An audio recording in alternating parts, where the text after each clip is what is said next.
नमस्कार, मी पंजाब टक हवामान अभ्यासक मुक्काम पोस्ट गुगळी धामणगाव तालुका शेलू जिल्हा परभणी। मी आहे मध्य प्रदेशमध्ये बुरहानपूर जवळ तापी नदीच्या या ठिकाणी आणि या ठिकाणून या तापी नदीवर आहे। तापी नदीच्या या ठिकाणून महाराष्ट्रातल्या सर्व शेतकऱ्याला अंदाज देत आहे। राज्यात आज आहे 28 सप्टेंबर 2024।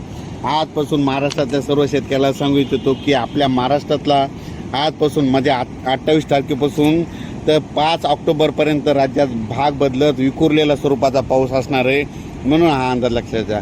हा अंदाज खास करून कशामुळे दिला आहे, कारण की तुम्हालाही सांगतो की महाराष्ट्रातल्या सर्व शेतकऱ्याचं आता सोयाबीन काढणीस आलेलं आहे आणि काढणीस आल्यामुळं आता पाऊस चालू असल्यामुळे इतक्या दिवस बंद होतं। आता सर्व शेतकऱ्यांना सांगतो की आज 28 तारखेपासून ते 5 ऑक्टोबरपर्यंत भाग बदलत पाऊस पडणार आहे। त्याच्यामुळे तुम्ही तुमचं सोयाबीन काढण्याची तयारी ठेवा, कारण की राज्यामध्ये जवळपास आता 5 तारखेपर्यंत विखुरलेल्या स्वरूपाचा पाऊस असेल। सर्वदूर काही पडणार नाही, त्याच्यामुळे काही चिंता करायची गरज नाही। पण फक्त उत्तर महाराष्ट्रामध्ये मुंबई, नाशिक, नंदुरबार, धुळे, जळगाव या भागामध्ये 30 तारखेपर्यंत पाऊस मुक्काम असणार आहे, म्हणून हा अंदाज लक्षात घ्यायचा। कारण की त्याच्यानंतर 1 तारखेनंतर उत्तर महाराष्ट्राकडे सूर्यदर्शन होणार आहे, त्यांनी देखील खास करून अंदाज घ्यायचा आणि सोयाबीनचं नियोजन करायचं। पण राज्यात सांगायचं झालं तर आज 28 ऑक्टोबरपासून तर 5 ऑक्टोबर दरम्यान सर्व शेतकऱ्यांनी आपली सोयाबीन काढा। आणि काढत असताना तुम्हाला एक माहीत असं म्हणून सांगतो कशी काढायची, की आज समजा आज सोयाबीन काढायची, आजच्या दिवस तिला ऊन भेटते, उद्या दुपारी 12-1 वाजेपर्यंत ऊन द्यायचं आणि 1च्या नंतर लगेच उचलायची आणि लगेच वळी लावून ठेवा।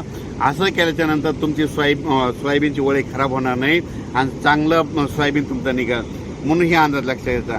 पण सर्व शेतकऱ्याला सांगू इच्छितो की तुम्ही काय करा, म्हणजे 5 ऑक्टोबरपर्यंत तुम्ही तुमचं सोयाबीन काढून झाकून ठेवा, मशीन भेटते तर काढून घ्या। कारण की राज्यामध्ये 6 ऑक्टोबर, 7 ऑक्टोबर, 8 ऑक्टोबर, 9 ऑक्टोबर दरम्यान परत एकदा पाऊस येणार आहे, म्हणून हा अंदाज लक्षात घ्यायचा।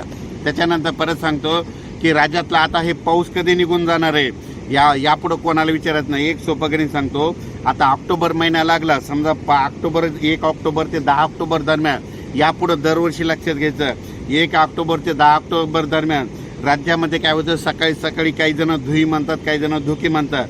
धुई येते आणि धुई आल्याच्या नंतर आपल्या पिकावर, आपल्या कापसावर, केळीच्या झाडावर असे जाळे पडतात, त्याला जाळे धुई म्हणतात। जाळे धुई आल्याच्या नंतर राज्यामध्ये जाळे धुई निसर्ग सांगतो की जाळे धुई आल्याच्या नंतर तिथून पुढे कंप्लीट 12 दिवसांनी पाऊस परतून जाणार आहे, असं संकेत ते जाळे धुई शेतकऱ्यांना निसर्गरूपी देते, म्हणून हा अंदाज लक्षात द्यायचा। पण राज्यात परत सांगतो की ऑक्टोबरमध्ये 6, 7, 8, 9 ऑक्टोबर दरम्यान परत एकदा पाऊस येणार आहे आणि परत एकदा 23 ऑक्टोबर, 24 ऑक्टोबर आणि 25 ऑक्टोबर दरम्यान पाऊस येणार आहे।